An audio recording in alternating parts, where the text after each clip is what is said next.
Mesiata Dishmaya, Masechet Avodah Zara, Daf Lamed Zayin, nous commençons à la 6e ligne. Mistamech ve'azil Rabbi Yehuda Nesi'a. La Gemara nous rapporte que Rabbi Yehuda Nesi'a s'appuyait, mais avançait, à Kitfe de Rabbi Semlae, Sham'e, sur les épaules de Rabbi Semlae, Sham'e, son Shamash, celui qui l'accompagnait. Amarle, il lui a dit, Samlae lo haïta emesh bet hamidrash. Samlae, tu n'étais pas hier au bet hamidrash, kshitarnu et hashemen, lorsque nous avons permis l'huile. Amarlo, il lui a dit, biyamenu tatira fetapat. Il y a de nos jours que tu permettes aussi le pain. Pourquoi n'as-tu permis que l'huile des non-juifs? Comme nous l'avons vu, il a annulé cette interdiction. Pourquoi n'as-tu pas permis même le pain? Amarlo, il lui a répondu, Imken karulan beddina sharia. Si on permet même le pain, on va nous appeler un beddin permissif, un beddin qui est mekil, qui permet au-delà de ce qui est permis. Ditnan, comme nous le voyons dans une Mishnah. Et id Rabbi Yosef ben Yoezer ish Tsereda, Rabbi Yosef ben Yoezer, homme de Tsereda, a dit, habitant de Tsereda. Il a témoigné al ayal kamtsa dachan. Sur ayal kamtsa, c'est une variété de sauterelle que dachan, c'est pur, dachan en araméen, c'est-à-dire permis d'en manger. Comme nous le verrons par la suite, il y a 4 sauterelles mentionnées dans la Torah qui sont permises. Le ayal kamtsa, Rabbi Yosef ben Yoezer vient témoigner que cette variété, cette sorte de sauterelle est aussi permise. Autre point qu'il a témoigné, val mashke bet mitbachaya, c'est-à-dire les liquides des abattoirs du Bet Hamikdash, c'est-à-dire là où dans le Bet Hamikdash on rinçait les membres des Behemoth, donc il y avait des sacrifices, donc il y avait et du sang et de l'eau.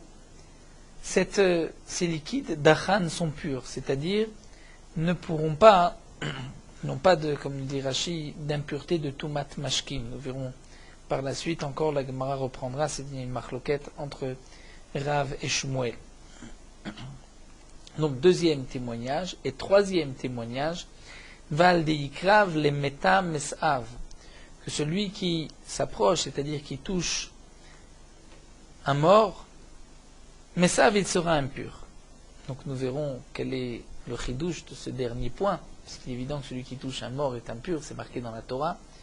De plus, Al-Ikrav le meta mesav, c'est une chumra, il ne vient pas permettre, il vient au contraire rendre impur. La Gemara nous expliquera par la suite. Et la Mishnah continue, Vekarou le Yosef Sharia, puisque Rabbi Yosef ben Yoezer a rapporté 3 témoignages pour être mekil, puisqu'il a permis cette variété de sauterelle, que Mashke bet Bachaya, ce liquide, les liquides qu'on a récupérés dans les endroits abattoirs du Bet Hamikdash, là où on rinçait les membres, c'est aussi pur, il n'y a pas d'impureté, donc une deuxième chose qu'il a permis. Et des Ikrav et Metamesav, nous verrons que c'est une troisième chose, donc on l'a appelé Karoul et Yosef Sharia, on l'a appelé Yosef qui permet.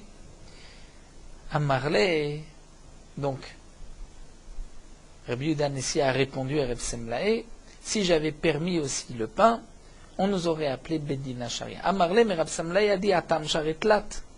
Là-bas, il a permis 3 choses. C'est pour cela qu'on l'a appelé Yosef Sharia ou Marshara Chada. Alors que toi, Rébi, tu n'as permis qu'une seule chose, Vishare Machada Achite. Et si tu permis une autre chose, Akate Tarten ou Deavian, tu n'auras que 2 choses que tu as permis et pas 3 choses, donc on ne va pas vous appeler Beddin Sharia. Amarle, il lui a dit Ana Sharia Acharite. Rabbi Yehuda Nassi a répondu, mais j'ai permis aussi autre chose. Donc en tout, ça ferait 3. Maï, quelle est cette deuxième chose qui n'a pas été rapportée? Ditnan, comme c'est marqué dans la Mishnah. Zegiter imlo bati mikad ad 12 chodesh. Un homme donne un guet à sa femme et il lui dit, voici ton guet si je ne reviens pas d'ici 12 mois. Et cet homme-là, umet betor 12 chodesh, il est mort dans les 12 mois. Est-ce que le guet est valable ou pas? Et no get. La Mishnah dit ce n'est pas un bon get. Nous avons une règle. Un homme peut donner un get à sa femme aujourd'hui sous condition. C'est-à-dire qu'elle sera divorcée dès aujourd'hui si telle ou telle condition s'accomplira par la suite. Donc il peut donner un guet à sa femme et lui dire ce guet est valable dès aujourd'hui si je ne reviens pas. Donc si 12 mois plus tard il ne revient pas, le guet est valable rétroactivement.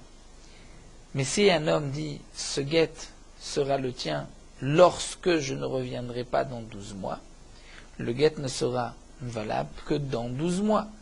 Si entre-temps cet homme est mort, il n'est pas revenu, mais le guet, un homme ne peut pas divorcer après sa mort. Donc si on dit que Zéguiter, c'est qu'il a divorcé dès aujourd'hui, sous une condition, donc même s'il ne revient pas parce qu'il est mort, la condition ne s'est réalisée puisqu'il n'est pas venu, elle est divorcée puisque rétroactivement elle est divorcée depuis ce moment-là et il était vivant au moment où il a donné le guet. Mais si le guet n'est qu'après les 12 mois, puisqu'il est mort, il n'y a pas de guet. Donc voyons voir le din. Ditna. Donc la Mishnah nous dit un homme donne un guet à sa femme, dit c'est ton guet si je ne reviens pas d'ici 12 mois. Et il est mort dans les 12 mois, la Mishnah nous dit le guet n'est pas valable. Pourquoi? Puisqu'on considère que cet homme-là a dit ce guet ne sera valable que dans 12 mois. Il n'a pas dit dès aujourd'hui. Donc puisqu'il est mort entre-temps, il ne peut pas divorcer après sa mort. Et donc s'il n'avait pas laissé d'enfant, nous dit Rashi, sa femme devra faire le hiboum. Bien sûr, dans le cas où il avait dit c'est ton guet dès maintenant si je ne reviens pas, il ne revient pas parce qu'il est mort, elle est divorcée rétroactivement. Vetane Alay, nous avons enseigné sur cette Mishnah que Veraboté nous itirua, que nos maîtres, c'est-à-dire Abu Uda Nasi, nous allons voir, à itirua l'ont permis l'inacé de se marier à cette femme. Pourquoi? Nous allons expliquer pourquoi le guet est valable. V'amrinan, et on a dit, man raboté, nous qui sont ces rabotés, nous qui ont permis, Amar Rabiuda, Amar Shmuel, Rabiuda, Shmuel, Beddina, le Sharou Mashra, c'est le Beddin qui a permis l'huile, c'est ce même Beddin qui permet à cette femme de se marier, que le guet est valable. Pourquoi? Puisque Savrela qui est Rabbi Yossé, ce Beddin, donc le Beddin de Rabbi Anassi, pense, comme Rabbi Yossé, de Amar Zmano Shel Shtar Mochiach Halav. Rabbi Yossé nous dit que puisqu'on marque une date dans le shtar, quel est l'intérêt de marquer une date, si ce n'est de dire que le guet est valable dès aujourd'hui? Sous cette condition, s'il ne revient pas, c'est-à-dire cet homme pensait que peut-être qu'il allait revenir et donc il ne veut pas que sa femme soit divorcée. Mais dans le cas où il ne revient pas, même s'il est mort, puisqu'il y a une date dans le shtar, c'est qu'il veut la divorcer dès maintenant, au cas où il ne reviendrait pas. Le din de Rabbi Yossé, comme nous rapporte Rashi, c'est une Gemara dans Baba Batra, un homme qui donne ses biens à son fils pour après sa mort. Il doit marquer, donc il veut donner à un parmi les autres, il veut donner à un de ses enfants un terrain ou une partie de son héritage. Il doit marquer dès aujourd'hui et après sa mort. Et on comprend que dès aujourd'hui, il lui donne le gouffre, c'est-à-dire le terrain lui-même. Il ne pourra pas le vendre, le père ne pourra pas le vendre ensuite, mais les fruits, c'est le père qui les mangera jusqu'à sa mort. Si un homme, comme dit Rachid, n'écrit pas dès aujourd'hui, il donne à son fils le terrain ou ce bien-là, ou tous ces biens après sa mort, là, il ne peut pas laisser un héritage après sa mort, et donc ce sont tous les héritiers qui partageront. Il partagera cet enfant-là avec ses frères. Donc Rabbi aussi vient nous dire, dans ce cas-là, que s'il y a une date dans le shtar, c'est comme s'il lui avait dit, dès maintenant, je te laisse cet héritage, donc je te laisse le terrain, et je mangerai les fruits, et à la mort du père, c'est le fils, celui-ci qui prendra tout le terrain. Donc on dira Zmano shel shtar mochiach halav, Zmano shel get mochiach halav. Donc c'est pour cela que le Beddin de Rabbi Uda Anassi a permis à cette femme de se remarier sans attendre le yiboum. Puisque cet homme a dit voici ton guet si je ne reviens pas d'ici 12 mois, mais il a marqué une date dans ce guet. Donc s'il a marqué une date, c'est que il veut la divorcer dès maintenant, à condition qu'il ne revienne pas, puisqu'il n'est pas revenu, même si c'est vrai qu'il est mort entre-temps, mais le guet est valable rétroactivement, donc cette femme peut se marier, n'a pas besoin d'attendre le hiboum. Ve'amar Rabbi Abba, Beri de Rabbi Abba Rabba, Rabbi Abba, le fils de Rabbi Abba Rabba, a dit Rabbi Uda Anassi hora velo hudulo kol sha'ato, que Rabbi Uda Anassi, qui était donc, comme nous l'avons vu plus haut dans Rashi, le petit-fils de Rébi, lui a tranché, a dit qu'elle pouvait se marier, mais les Chachamim de l'époque n'ont pas été d'accord. Kol Sha'ato, c'est-à-dire pendant toute sa vie, ils étaient en marloquette avec lui. Va'amrela, et d'après certains, Kol Siyato, c'est-à-dire tout son groupe, c'est-à-dire ses Chaverim, ceux qui étaient autour de lui, son Bet Midrash, c'est marqué sur le côté, n'ont pas été d'accord avec Rabbi Uda Anassi. La Gemara continue à parler Rabbi Lazar là où Saba. Rabbi Lazar a demandé à un sage qui était parmi le Bedin de Rabbi Danassi. Il lui a demandé qui charitua le altar, charitua de loate ou dilma lachar shnemasar chodesh daikayem le tnae. Quand vous avez permis à cette femme de se marier, qui charitua, vous lui avez permis les altars, est-ce que c'est tout de suite qu'elle peut se marier? C'est-à-dire dès qu'on a entendu que le mari est mort, elle peut se marier, étant donné que des loaté, il ne viendra pas, et qu'elle est donc divorcée lorsque, au bout de 12 mois, donc on verra bien qu'il ne reviendra pas puisqu'il est mort. Donc elle est divorcée rétroactivement depuis le moment où il lui a donné le guet. Donc en vérité, dès qu'on a entendu que cet homme est mort, elle est divorcée. Ou bien on dit, non, c'est qu'après 12 mois, il faut attendre que les 12 mois, lorsqu'arrivent les 12 mois, et que le mari ne revient pas. C'est vrai qu'il est mort auparavant, on sait qu'il ne va pas revenir, mais peut-être qu'il faut attendre les 12 mois. Et après les 12 mois, vous nous avez dit que cette femme est divorcée rétroactivement. Alors le sage a répondu, si tu me poses cette question, pourquoi tu me poses la question, ce que nous avons permis? En vérité, tu pourrais poser la question à Matnitim sur la Mishnah d'Etnan, que si un homme a précisé à Rezegiter, Me'arshav, il dit à sa femme, sera divorcé dès maintenant, si je ne viens pas d'ici 12 mois, ou il est mort dans les 12 mois, le get est valable, parce que le tnaï s'est accompli, étant donné qu'il a dit dès aujourd'hui, si je ne reviens pas, il n'est pas revenu parce qu'il est mort, elle est donc divorcée rétroactivement. Donc dans la première Mishnah, nous avons vu que s'il ne dit pas Me'arshav, le get n'est pas valable. Dans cette Mishnah, c'est marqué que s'il dit Me'arshav, le get est valable. Le chidouche de Rabbi Danassi était de dire que si il n'a pas dit Me'arshav dès maintenant, mais il a marqué la date, c'est comme s'il avait dit Me'arshav. Et donc toi, tu viens me poser la question, donc c'était Rabbi Lazar qui pose la question à ce sage, en lui demandant, qu'est-ce que Rabbi a permis, tout de suite ou après 12 mois? Mais en vérité, nous n'avons rien dit de particulier, on a juste dit que la date dans le shtar, c'est comme s'il a dit Me'arshav. Donc la question que tu te poses est en vérité sur la Mishnah. Lorsqu'un homme a dit Me'arshav et qu'elle est divorcée dès maintenant, il est mort entre-temps. Est-ce que Tiba Elecha, pose-toi la question, l'altar avec Gita, dès qu'on a entendu qu'il est mort, le guet est valable de Aloate parce qu'il ne viendra pas, Odilma lachar yudbet chodesh daikem letna, où il faut attendre 12 mois jusqu'à ce que le tnaï s'accomplisse. Eh bien, inachiname. Rabbi Lazar a répondu, c'est vrai, j'aurais pu me poser cette question-là. Seulement, et la Mishum de Havid Be'aou Minyana, étant donné que tu te retrouvais dans ce groupe avec Rabbi Danassi, donc tu as entendu lorsqu'ils ont permis, et tu pourras me répondre aussi. Grâce à toi, je pourrai comprendre la Mishnah. Mais c'est vrai que la question n'est pas sur vous particulièrement, elle est même sur la Mishnah. Amar Abaye continue. Donc nous allons poursuivre dans cette sugya de Get. Ce que Rabbi Yehuda Nassi a voulu donc répondre à Rabbi Samla, il lui a dit, mais tu vois, nous avons permis aussi le guet, donc si nous avons et l'huile et le guet, on ne peut pas permettre une troisième chose, sinon on serait appelé un Beddin Sharia.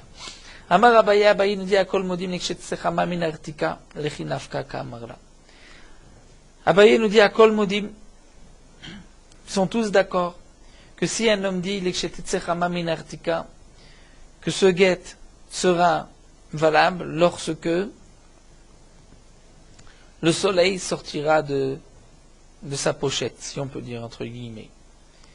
Donc là, tout le monde est d'accord que l'echinaf ke kamala, puisque l'exchetetse, c'est-à-dire que le guet ne sera valable que lorsque le soleil va sortir.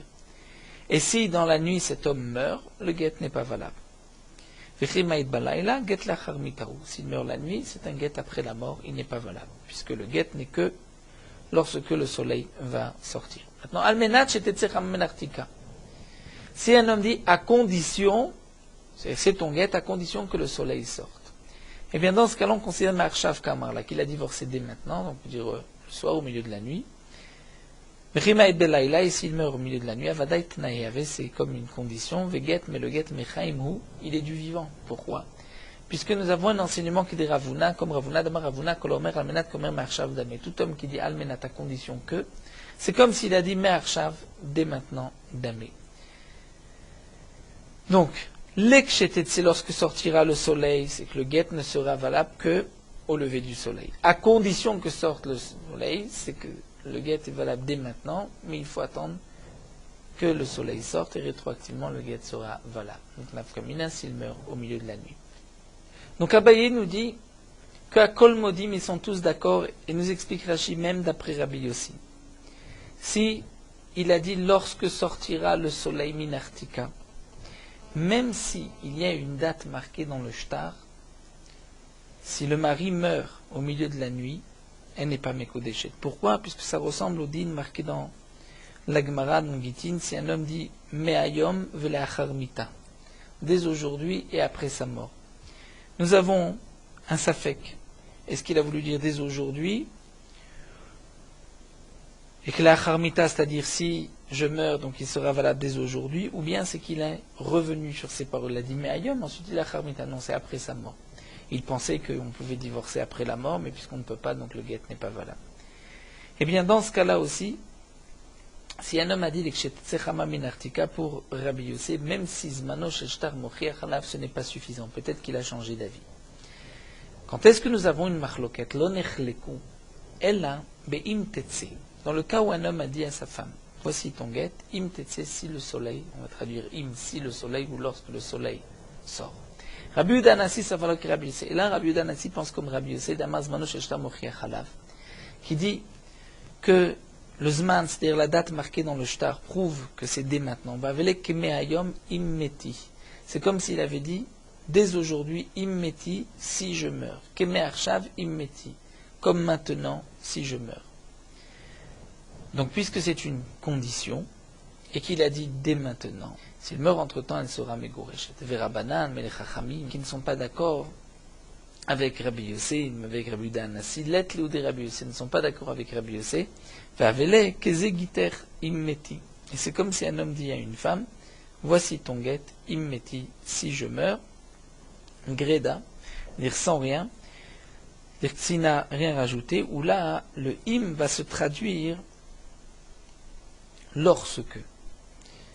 Im meti, c'est-à-dire voici ton guet, lorsque je vais mourir, et donc dans ce cas-là, le guet n'est pas valable, puisque c'est un guet le'achar mita. Rashi nous rapporte la Gemara dans Gittin où le im peut s'expliquer de deux manières. Il peut s'expliquer donc dès maintenant si, ou il peut s'expliquer lorsque je vais mourir. Donc là nous avons vu le din du guet. Donc nous avons vu que Rabbi Yehuda Hanassi avait permis déjà le cas de ce guet, l'huile, donc il ne pouvait pas permettre le pain. La Gemara continue, puisque nous avons rapporté le témoignage de Rabbi Yossé ben Yoézer. Goufa la Gemara reprend. Il a témoigné que cette vérité, cette sorte de sauterelle est cachère, et que c'est liquide. Où on rinçait, dans l'endroit où on rinçait les korbanot ou betamigdash est pur. Et que celui qui s'approche d'un mort qui touche un mort est impur. Vekarou Yosef Sharia, où on l'appelait le Yosef qui permettait. La Gemara va reprendre ces trois points-là. Maï ayal kamtsa. Quelle est cette sorte de sauterelle? Rav Papa Amar Shushiva. Sauterelle appelée Shushiva, qui a une tête allongée, nous dit Rashi. Verapriya barami mishme deula Amar Susabil. Susabil, c'est comme nous allons le voir dans le Mamoud Bet, c'est-à-dire cette sauterelle n'avait pas la tête allongée, mais ses ailes ne recouvraient pas la majorité de son corps.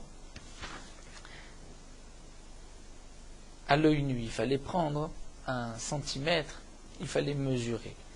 Et parmi les simanim d'une sauterelle cachère, nous verrons c'est qu'il faut que les ailes mettent la sauterelle de voler, ses ailes vont recouvrir à l'œil nu, c'est la majorité de son corps. Donc la Gemara explique Rav Papa Amar Shushiba. Rav Papa dit, c'est cette sauterelle appelée Shushiba qui a une tête allongée. Avec Kamefligé et la machloquette entre Yossé ben Yoézer qui a permis et les Chamim qui interdisait, c'est le Rosho Aruch. Si la tête est longue. Marsava Rosho Aruch Assour, l'un pense que la tête allongée c'est Assour.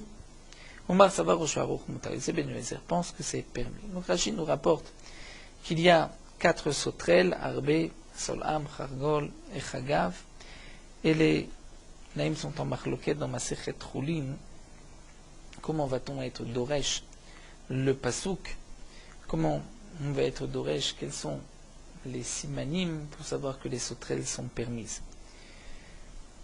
Donc, ou bien on va dire c'est juste les 4 espèces marquées, donc puisque les 4 espèces n'ont pas la tête allongée, donc cette sauterelle n'est pas cachère, ou bien on va dire comme ces 4 espèces marquées dans le pasouk, c'est-à-dire qui ont le point commun, c'est qu'ils ont, nous dit Rashi, 4 pieds et 4 ailes, et qui ont des pattes bien larges sur lesquelles elles vont s'appuyer pour sauter. Et il faut que les ailes vont recouvrir la majorité du corps de la sauterelle. Donc ça c'est premier point, est-ce que la tête allongée peut être un siman de Tahara ou pas? Est-ce que c'est une preuve que c'est caché ou pas? Et la Gemara continue et nous dit, Rabbi Chia Barami Mishme Deoula lui dit, Soussabil, c'est cette variété de sauterelle appelée Soussabil. Berosho Aruklal Malopligé de Asso. Et d'après cette dernière explication de Rabbi Chia Barami, au nom de Oula, c'est une sauterelle à la tête allongée comme cette sauterelle appelée Shushiba. Là c'est sûr, Kulal Malopligé de Asso, c'est interdit. Va'acham ici Biknafaf Rofim de Torubo Alidé Atrak Mifligé. La marloquette, c'est de savoir si les ailes recouvrent la majorité du corps, mais à l'idée attraque. C'est-à-dire il faut mesurer comme il fait. Ça va Ruba Koldeu Baina. L'un pense Ruba Koldeu, puisque c'est plus large, parce qu'on voit que ça recouvre la majorité, même d'un petit peu plus, c'est suffisant. Oumar ça va Rubo Demin Karbaina. On dit non, il faut que vraiment on puisse voir qu'il y a une majorité à l'œil nu. La Gemara continue,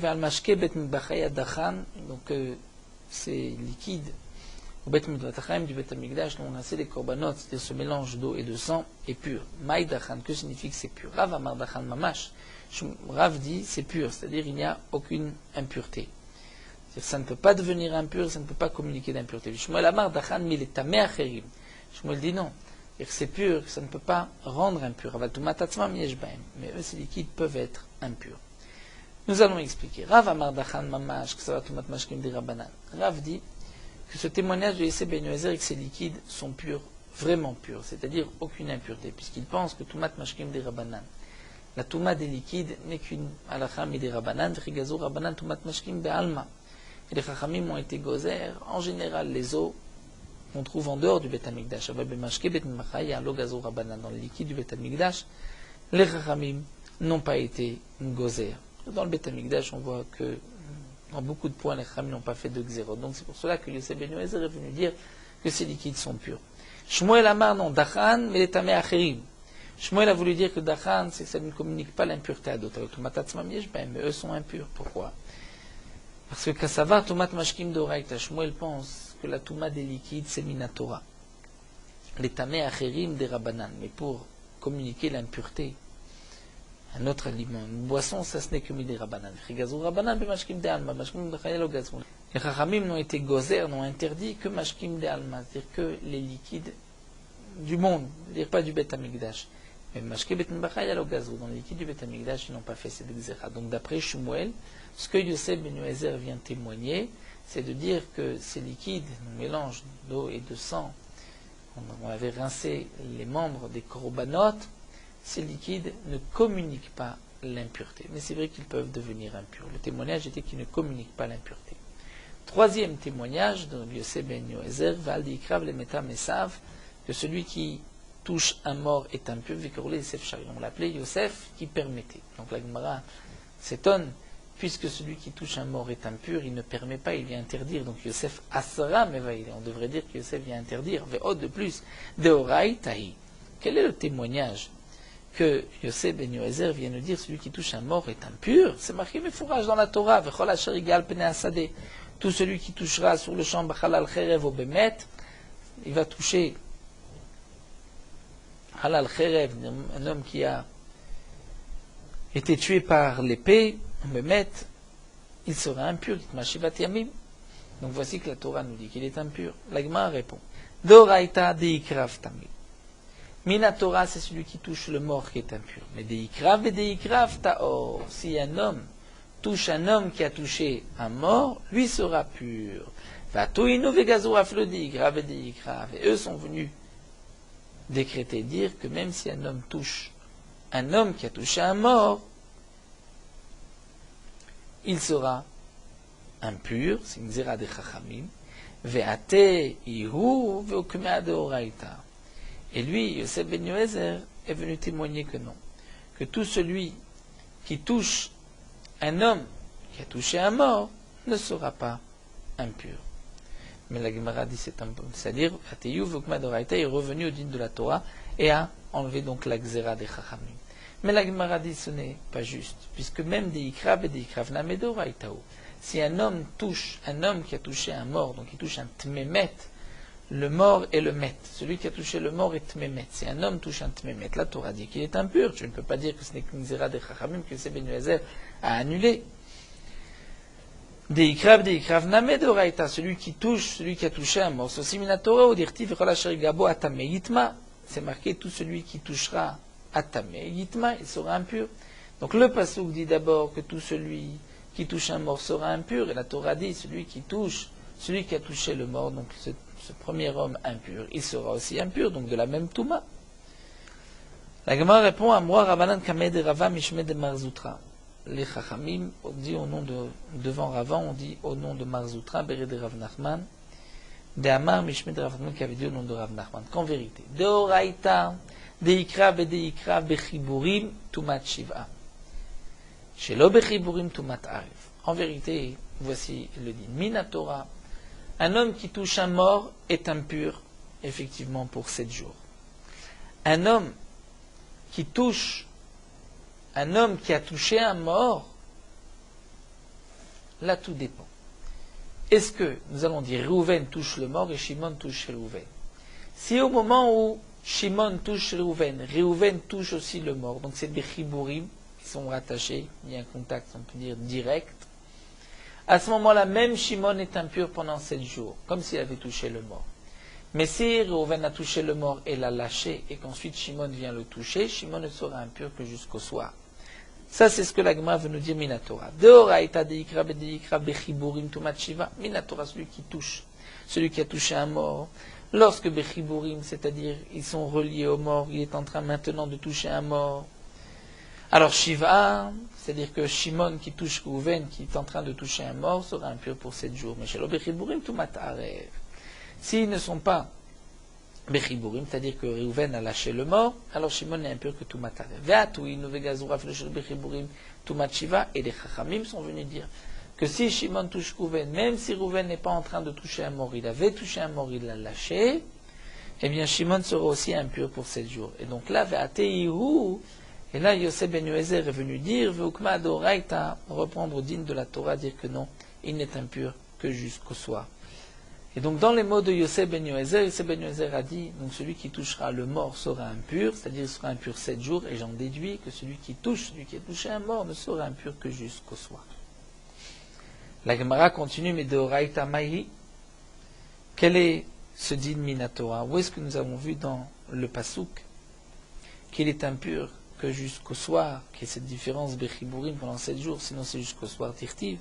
Anogea bemet lechol nefesh adam et tameshivat yamim, c'est marqué que celui qui touche un mort, lechol nefesh adam, toute âme, toute personne qui avait une âme, il sera impur pendant 7 jours. Ensuite c'est marqué vectif, lechol asher igabo atame itma, et tout celui qui le touchera, qui touchera cet homme impur, sera impur pendant 7 jours, la même touma, vective, et nous avons un autre passage qui dit va nefesh anoga titma da'erev, que l'âme qui va le toucher sera impure jusqu'au soir. Donc comment répondre? Une fois c'est marqué 7 jours, une fois jusqu'au soir, à Ketzad. Kan bechiburim, kan shur bechiburim, tout dépend.